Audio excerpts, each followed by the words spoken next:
राजस्थान की राजनीति के अंदर इन दिनों हलचल तेज है।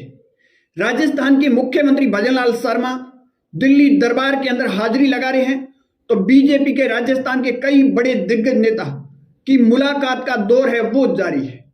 और एक खबर छपती है कि अमित शाह और नरेंद्र मोदी जी के करीबी गजेंद्र सिंह शेखावत हो सकते हैं राजस्थान के मुख्यमंत्री। और उसके बाद में चर्चा और भी तेज हो गई। ये कहानी स्टार्ट होती है 15 मार्च की और चित्तौड़ की धन्य धरा से, जहां यूपी के मुख्यमंत्री आदित्यनाथ है वहां पहुंचते हैं और उनके साथ गजेंद्र सिंह शेखावत का आना, ये सब कुछ इशारों में बयां कर दिया गया। और उसके बाद में और भी चर्चा है वो तेज हो चुकी है।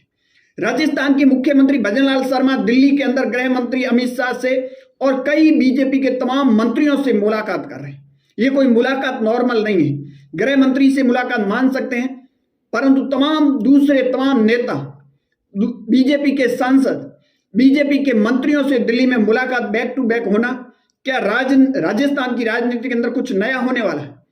क्योंकि बात की जाए तो राजस्थान के वर्तमान मुख्यमंत्री भजनलाल शर्मा संगठन से आते हैं और बताया ये जा रहा है कि सरकार के और संगठन में दोनों में वो मजबूती नहीं कर पा रहे, और उस वजह से राजस्थान के अंदर क्या फेरबदल के संकेत मिल रहे हैं। क्योंकि बात की जाए तो राजस्थान की उप मुख्यमंत्री दिया कुमारी दिल्ली पहुंचती है और उसके बाद में एक के बाद एक मंत्रियों से मुलाकात करती है। और उसके बाद में राजस्थान के मुख्यमंत्री भजनलाल शर्मा दिल्ली पहुंचते हैं, गृह मंत्री से मुलाकात, जेपी नड्डा से मुलाकात, मनोहर लाल खट्टर से मुलाकात, शिवराज सिंह चौहान से मुलाकात, हरदीप पुरी से मुलाकात। तमाम ये मुलाकात कोई नॉर्मल नहीं है। एक नेता से मुलाकात हो सकती है राजस्थान के काम को लेकर, परंतु बैक टू बैक इतनी मुलाकात, वो भी 1-2 दिन के अंदर। और उसके बाद में जब खबर ये छपती है कि राजस्थान के अंदर गजेंद्र सिंह शेखावत, जो अमित शाह और नरेंद्र मोदी जी के करीबी, वो राजस्थान के मुख्यमंत्री हो सकते हैं। हालांकि बीजेपी में ये भी रिवाज 2014 के बाद में रहा है कि जिसका नाम उछाल होता है उसका नाम है वो कट जाता है। ये भी बीजेपी की एक रणनीति है। परंतु अब बात की जाए गजेंद्र सिंह शेखावत का अचानक नाम क्यों आया?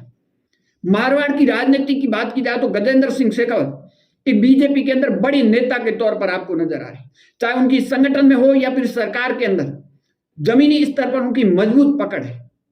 भजनलाल की बात की जाए, भजनलाल संगठन से आते हैं, सरकार में उनकी मजबूती नहीं है, ग्राउंड स्थिति पर उनकी मजबूती नहीं है। और उसका परिणाम आपने देखा था, लोकसभा चुनाव 2024 में 11 सीटों का उपहार दिल्ली को भेज दिया था। और उसके बाद में पहली बार हुआ है 2008 के बाद में सरकार के रहते हुए उपचुनाव के परिणाम विपक्ष में आए। ये भी एक बड़े झटके के तौर पर देखा जाता है। दूसरी ओर महारानी है, वो भी एक्टिव कहीं कहीं नजर आ रही है। परंतु क्या राजस्थान की राजनीति के अंदर क्या बदलाव हो सकता है, ये डिपेंड करेगा पंचायती राज चुनाव। और जो राजस्थान के अंदर मंत्रिमंडल विस्तार हो रहा है वो क्यों आखिर टाला जा रहा है? और वो इसलिए टाला जा रहा है कि पंचायती राज चुनाव के बाद में हो सकता है राजस्थान के अंदर कुछ बड़ा बदलाव। क्योंकि ऑलरेडी पहले 2 झटके लग चुके हैं और आला कमान कतई नहीं चाहता कि तीसरा अगर झटका लग गया तो 28 और 29 में मुश्किल हो जाएगी। तो बीजेपी कुछ बदलाव कर सकती है जमीनी स्तर पर भी।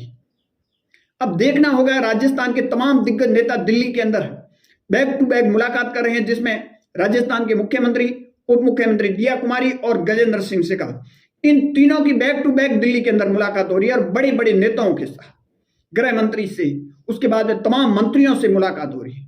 और इस मुलाकात के बाद और एक खबर छपती है कि राजस्थान के सॉफ्ट कॉर्नर गजेंद्र सिंह शेखावत हो सकते हैं मुख्यमंत्री। और योगी आदित्यनाथ के साथ मेवाड़ की धरा पर जो तस्वीर आई है वो कहीं कहीं एक इंडिकेशन भी राजस्थान की राजनीति के अंदर दिया गया, पार्टी के स्तर पर हो या फिर संगठन के स्तर पर हो या अपने कार्यकर्ताओं को, कहीं कहीं एक चर्चा का विषय बना हुआ। अब देखना होगा क्या राजस्थान की राजनीति के अंदर बीजेपी के पंचायती राज चुनाव के बाद में मंत्रिमंडल विस्तार और उसके बाद क्या कोई फेरबदल हो सकते हैं, कोई संकेत मिल सकते हैं, ये आने वाला वक्त ही बताएगा या पंचायती राज चुनाव के परिणाम ही बताएंगे। आपकी क्या राय है? कमेंट सेक्शन जरूर देना। ज्यादा जानकारी के लिए हमारे यूट्यूब चैनल और फेसबुक पेज जरूर फॉलो कीजिए।